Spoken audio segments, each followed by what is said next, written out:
রাধে রাধে। কেমন আছো তোমরা সবাই? আশা করছি রাধারানীর কৃপায় সবাই ভালো আছো। আর তোমাদেরকে স্বাগত জানিয়ে আমার আরেকটি নতুন ভিডিও শুরু করছি। আর সকল সাধুগুরু বৈষ্ণবের চরণে আমার সহস্র কোটি দণ্ডবত প্রণাম। সকালে পুজো অর্চনা সব করে নিয়েছি, আর এখন আমার গোপাল সোনাদের বাল্য সেবা দিয়ে দিব। আর আজকে আমার গোপাল সোনাদের বাল্য সেবা দিয়েছি ছানা, আমন্ড আর কাঁচা ছোলা দিয়ে।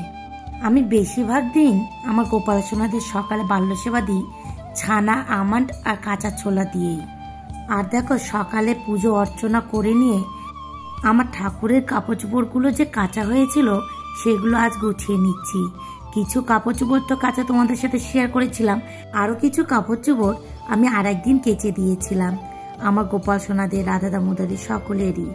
কারণ একদিনে তো এত কাপড় চোপড় কাচা যায় না। আর শীতের দিনের জামা কাপড়গুলো তো এখন আর প্রয়োজন নেই, সেগুলো কেচে ধুয়ে ভালো করে শুকিয়ে এখন উঠিয়ে রাখবো। তাই এগুলো সব গুছিয়ে নিচ্ছি। আর শীতের পোশাক যেহেতু আবার শীতটা আসলেই প্রয়োজন হবে, সে কারণে এই শীতের পোশাকগুলো আলাদা করে রাখবো। আর যেগুলো অন্য যে পোশাকগুলো সেগুলো আলাদা জায়গায় রাখবো। এগুলো মাঝে মধ্যে আমার প্রয়োজন হয়, আর শীতের পোশাক তো আবার 1 বছর পর প্রয়োজন হবে। আর এই ঠাকুরের কাপড় চোপড়গুলো যেহেতু আলাদা আলাদা করে রাখতে হবে, এ কারণে সময় হয়ে উঠছিল না গুছিয়ে রাখার, কারণ অনেকটাই সময় লাগবে। এই কারণে তো আজকে ভাবলাম সকাল সকাল ঠাকুরের কাজ করে নিয়েছি, আর এখন আমি আগে এই ঠাকুরের জামা কাপড়গুলো উঠিয়ে রাখি, তারপরে একবারে রান্না বান্না করবো, 10টার ভোগ দেব। আর এই পিঙ্ক কালারের যে কাপড়টা দেখছো, এই কাপড়টা আমার ওই সিংহাসনের উপর পাতার জন্য। এরকম কয়েকটা আমি তৈরি করেছি। একটা নোংরা হয়ে গেলে তখন ওটা উঠিয়ে নিয়ে আর একটা তখন পেতে দিই। আর এখন যেটা পাতা আছে হলুদ রং, সেইটা ভেলভেটের। আর যেহেতু এখন শীতের সময়, সে কারণে ওটাই আমি পেতে রেখেছি।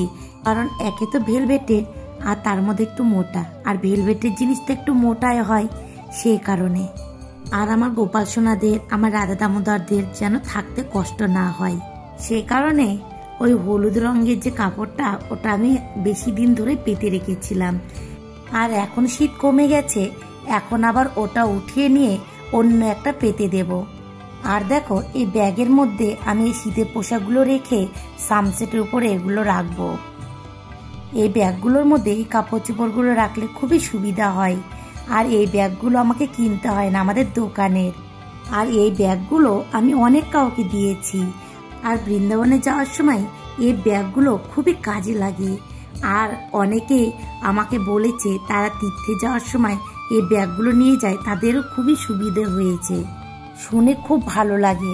জানো তো, যদি কেউ বলে যে আমার এই কাজটা তুমি করেছো, এই কারণে আমার খুব উপকার হয়েছে, এই কথাটা খুবই ভালো লাগে যে আমি কারো উপকার করতে পেরেছি। আর ভগবানের সৃষ্টির যত জীব আছে তার মধ্যে মানুষ হলো সর্বশ্রেষ্ঠ জীব। সে কারণে আমরা যে মানুষ, আর এই মানবিকতা আমাদের যেন অবশ্যই থাকে। আমরা সবসময় এটাই ভাববো আমরা যেন কারো উপকারে লাগতে পারি, আর বিনা স্বার্থে কোনো উপকারের বিনিময়ে আমরা কখনো কিছু চাইবো না। আর তার সাথে তো আমরা গোবিন্দের ভক্ত, ভক্তদের তো হৃদয় আরো উদার হওয়া প্রয়োজন। আমাদের সকলে বিনা স্বার্থে উপকার করা প্রয়োজন।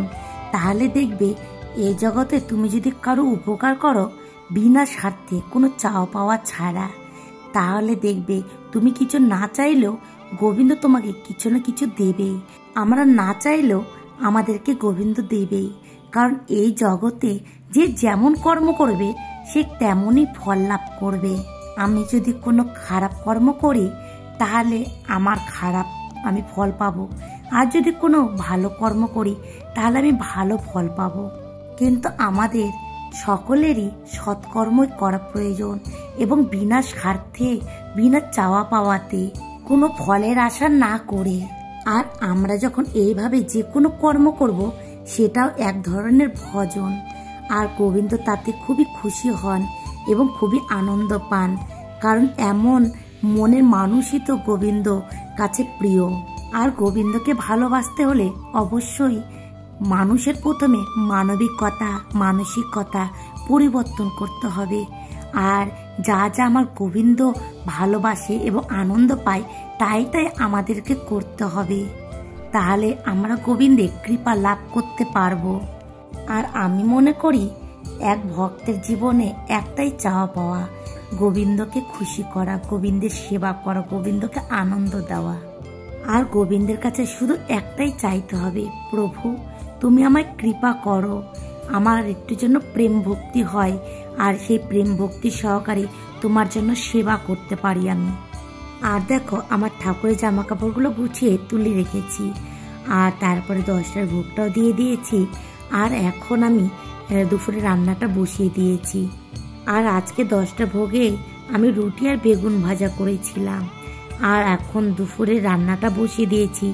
আজকে বিশেষ কিছু করব না, যেহেতু অনেকটা টাইম ওইদিকে লেগে গেল, সেই কারণে আজকে বিনস আলু ভাজা করব, বেগুন ভাজা করব, ডাল করব, আর আলু সেদ্ধ মাখা আর পাঁপড় ভাজা করব। আর যারা যারা আমায় কমেন্ট করেছো আর যারা যারা আমার ভিডিওগুলো দেখো, তাদের সকলকে জানাই অসংখ্য ধন্যবাদ। এইভাবেই তোমরা সবাই আমার পাশে থেকো। আর জানো তো, কয়েকদিন তো এখানে পদাবলী কীর্তন হলো, আর এত ভক্তের সমাগম হয়েছিল, বৈষ্ণব দর্শন করেই যেন মনটা ভরে যাচ্ছিল। আর তাছাড়া তো কৃষ্ণ কথার সাথে তো এই জগতে কোনো কথারই তুলনা হয় না। আর আজকে কীর্তন সমাপ্ত হয়ে গেছে, কয়েকদিন ধরে কৃষ্ণ নাম শ্রবণ হলো, আজ তাই মনটা খুবই খারাপ লাগছে। এত বৈষ্ণব দর্শন হলো, কৃষ্ণ নাম শ্রবণ হলো, তাই হঠাৎ করে যখন সব বন্ধ হয়ে গেল, যেন মনটার মধ্যে খুবই কষ্ট হচ্ছে। আর দেখবে যখন মনের মধ্যে খুব কষ্ট হয়, অশান্তি হয়, তখন যদি একাগ্র চিত্তে গোবিন্দের নাম করা যায়, গোবিন্দের কাছে বসা যায়, গোবিন্দের নাম গুণগান যেখানে হচ্ছে সেই স্থানে যাওয়া যায়, তাহলে একমাত্র মনটা আনন্দে আবার ভরে যায়।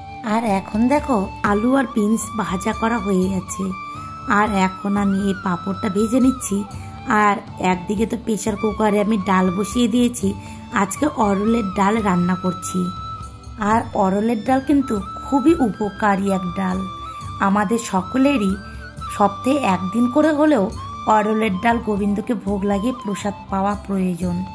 আর উমা হোম লাইভ আইডি থেকে একজন আমায় কমেন্ট করেছো, তুমি বলেছো আপনার ভিডিও ফার্স্ট টাইম দেখলাম দিদি ভাই, আর খুব সুন্দর লাগলো প্রথমে এতগুলো ঠাকুর দর্শন করে। আর তার সাথে তুমি এই কথা বলেছো তোমার পরিবারের নতুন সদস্য হলাম, আর তোমাকে আমার পরিবারে স্বাগত জানাই। আর তোমাকে জানাই অসংখ্য ধন্যবাদ আমাকে কমেন্ট করার জন্য, আর আমার ভিডিওগুলো দেখার জন্য, আর এইভাবে পাশে থাকার জন্য অনুরোধ রইল। আর তুমি খুব ভালো থেকো।